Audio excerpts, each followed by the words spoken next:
Yeah, so how long have you guys been a part of Fight Toxic Prisons? And how long has that been kind of forming and becoming a movement? Fight Toxic Prison started in 2015, and I've personally been a part of Fight Toxic Prisons for the last 2.5 years or so with two of our good friends. They started as part of a prison ecology research project that they're working on. Then they got funding from the Human Rights Coalition and somewhere else for specific work that we for FTP, and then we've kind of branched out since then. Yeah, so I've been part of FTP maybe 1.5 to coming up on 2 years, and I guess the only thing I would want to add is that we're completely grassroots. Facts. Yeah. Like, we are not a nonprofit. We have a fiscal sponsor, which allows us to get grants sometimes, which is the Abolitionist Law Center, and they're really great and cool. But I think it's important for people to know that we are not a nonprofit advocacy group. We don't have a lot of infrastructure. Yeah. True. Yeah. All of our money now comes specifically from grants or money that we raise. But we do work closely with the Abolitionist Law Center. The Abolitionist Law Center, they sponsor some of the things that we do. We have a really good, close working relationship with the Abolitionist Law Center. Got it. Okay. So yeah, what kind of work are you guys doing? Does it vary by region? Yeah, we're doing a lot of stuff. It definitely does vary by region, and it's changed a lot in the time of COVID, obviously. Yeah. In the past, we've done a lot of emergency response work around what people would call conditions and natural disasters. And so a lot of that work has been replicated now, because it turns out that the ways that we do outside support work to support people who are in the path of a hurricane is actually not that different from doing outside support work from folks who are experiencing a pandemic inside. Okay. It is different in a lot of ways, but we are able to reuse a lot of the same tools and skills, both like emotionally and spiritually, as well as just infrastructure that we have and relationships that we have. One thing that I would add in terms of the way that we do our work, so all of our work is basically directed towards advocacy, and not just advocacy, but our very intentional relationship that we build with folks on the inside. So everything that we do directly corresponds to the needs and the responses that we get from folks on the inside.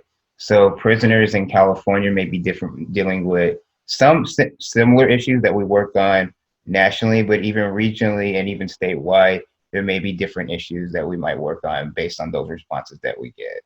Like in Texas right now, in the midst of the COVID crisis, we're definitely working on that.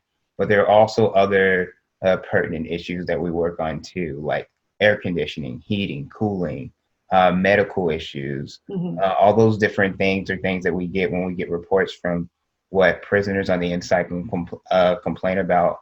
So then we do our best to not just work with our own crew, not just to work with our network, but also to facilitate grassroots movements with other groups who may be interested too. So a big part of what we do isn't just like what each individual member of FTP does. It's about building and maintaining strong relationships with other grassroots organizations so that we can all work towards similar goals and processes. You guys also, are you involved with detention centers? Yeah, I would say to a lesser degree, it is a weakness that we have, just because there are entire movements devoted specifically to working with folks in immigration detention, and we do partner with those folks and support each other, but that's not our strong suit necessarily. We were recently just starting to work with a campaign in Wisconsin, where Core Civic and Geo Group, like the two largest prison profiteers, were trying to build a new immigration detention center, and that did get shut down like 2 weeks ago.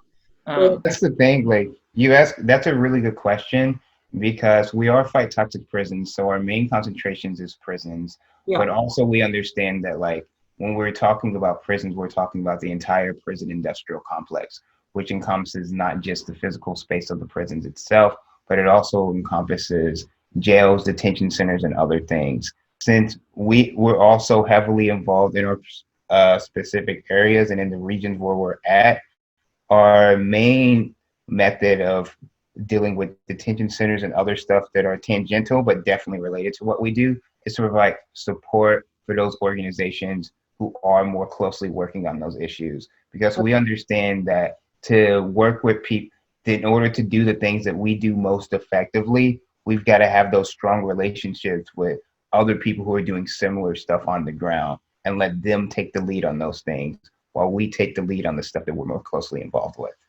Right. And you guys both made a really good point about how it is the prison industrial complex, and a lot of the same people who are profiting from the detention centers are involved in profiting from prison. Yeah, do you know, like, could you give me some of the organizations that you are involved with?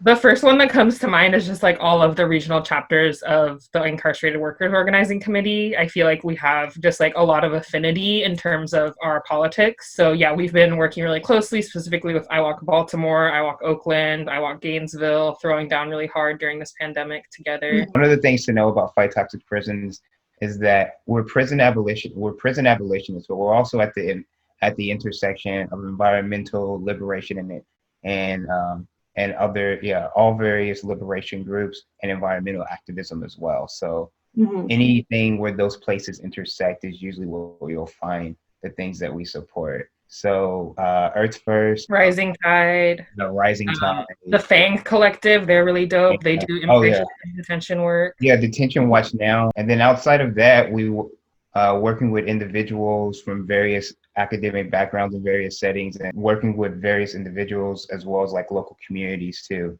Because the thing we try and do when we're trying to build a base, it's not necessarily just about building it through organizations. It's about also finding motivated individuals who want to be that. What are some ways that a person could help what you guys are doing or become involved, or, you know? There's so many ways, and it really just depends on the individual's like passions and skill sets and what type of labor they want to do. Like there's space for like people who do art, people who are into writing, people who do audio stuff. Like every single skill set can be applied in a situation. But I would say, as far as just getting involved, honestly, just sharing phone zaps on social media and doing the phone, like actually making calls, recording the calls, sending us back notes. And we've gotten a lot of feedback from that. In the past, some of our biggest campaigns we've done have been phone zaps, and May's been very deeply involved with these as well. We've done phone zaps for hurricane relief and disaster relief. So an easy way to get people involved with that is like, we'll find the information, we'll create a phone zap, post it on our social media, and then have people call those numbers. And then they report back to us on Twitter or via email or another apparatus and give us details on that. So that's a simple way that folks can get involved.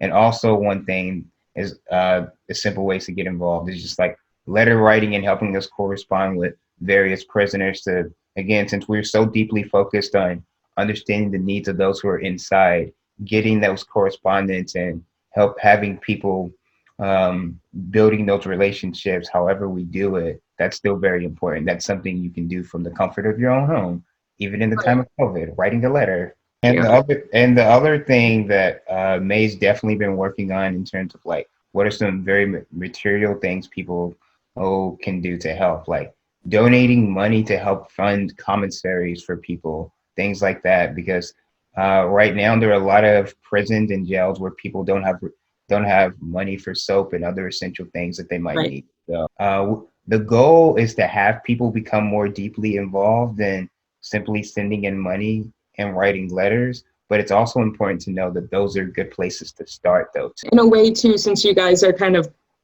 spread out, like, and you have different chapters for different regions, is that the case? There's pretty informal chapters. There's kind of just like clusters of people who have gathered based on existing relationships, shared politics, and affinity. The way FTP started, it started with people who are like, we all have really close relationships with each other. So based on us having close relationships, we've all kind of developed our own like regional networks of people that we also have really close relationships. It's like in our own areas, and those kind of form like our smaller teams. And then outside of the smaller teams that we have, We work with larger groups that they may know or that we may know. And then the national core crew, like the 7 or 8 or 9 of us, we kind of meet to go over what is our collective goal and vision and things like that. Is like someone could reach out to Fight Toxic Prisons and be like, I'm here in this part of the country, and kind of like get I guess like more close and personal with what's going on locally to them. Definitely. Yeah. Mm-hmm. Maybe you know this already, but we did a pretty big thing, or we supported a pretty big thing yesterday, where like one of our members locked down in front of the governor of Florida's mansion to demand the release of people who are incarcerated in Florida. I saw that. So that would be a cool thing to like keep boosting, because the mainstream media is like turning it into some Florida man shit. They're like, Florida man encases himself in cement with like zero context. Yeah. So we're really trying to like turn the media around and be like, let's talk about this like big structural thing that this is actually about, and like understand this is a tactic for that. Because Governor DeSantis is refusing to release people at all under any circumstances. He's one of the few governors who's doing that. But like, is he refusing to release people on bail? Is that like a thing? Yeah, that is definitely a thing. Really? Okay. Yeah, but here's the thing with that: Florida and Texas are going to be the highest prisoner deaths from the COVID stuff. It's already into the system, but there's varying numbers on the impact that it's had right now, just depending on who you talk to and what type of reports that you get. But there's so many issues with that, especially in places like Florida that has a higher percentage of folks who are incarcerated, who have existing medical issues and things like that. So it's much more likely to spread much quicker. And I think the latest toll that I was reading about yesterday is that around 10% of the prison deaths that will come from COVID are probably going to come from Florida prisons.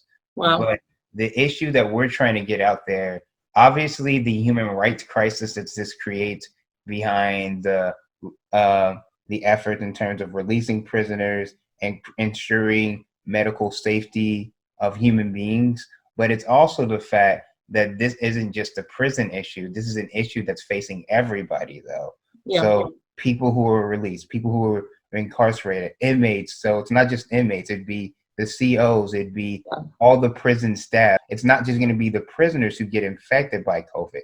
It's all these other people who come into the free world that'll get infected, and then they'll infect other people. So something that people might compartmentalize and say is just a crisis within a prison system or within one structure, that's not the case. The real case is that it becomes a crisis everywhere. That's what they're trying to do in Florida, but we're also trying to get that larger message from all the work that we're doing in other states too, because we're trying to show that the work that we're doing and the work that's happening with COVID right now, even though we're working on it in a localized way in our individual states, all those things are eventually connected to each other in a larger picture. So the work that we do to help prisoners in California or in Texas or in Florida or in New York or in Oregon, that's actually going a very long way in terms of helping everybody, because the crisis doesn't just affect incarcerated folks,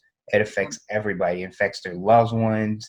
It affects anybody who's connected to this system, which is pretty much everybody, because the prison industrial complex is so massive.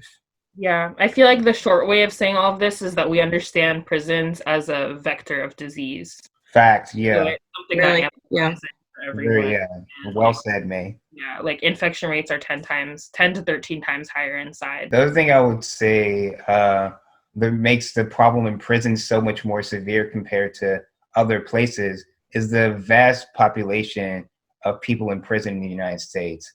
I think the numbers were like, the United States makes up 5% of the global population in the world, but we contain 25% of the prison population. Yeah. Some countries have had some issues with COVID in prisons.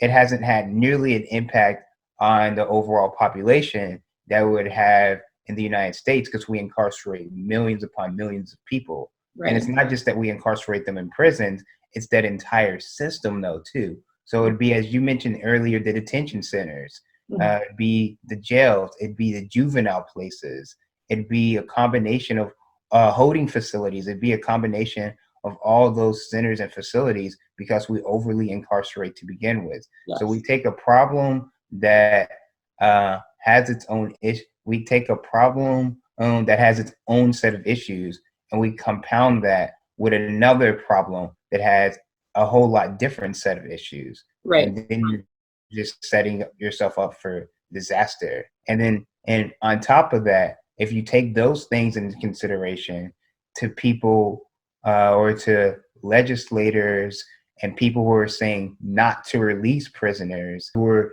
doing so many things to make sure that the prison population remains at the same rate, that creates another set of problems and issues, just because of what I said previously about the over incarceration. And I hope you guys stay well and stay safe, and definitely get in touch with you guys again soon. Be safe. Bye. Bye, guys.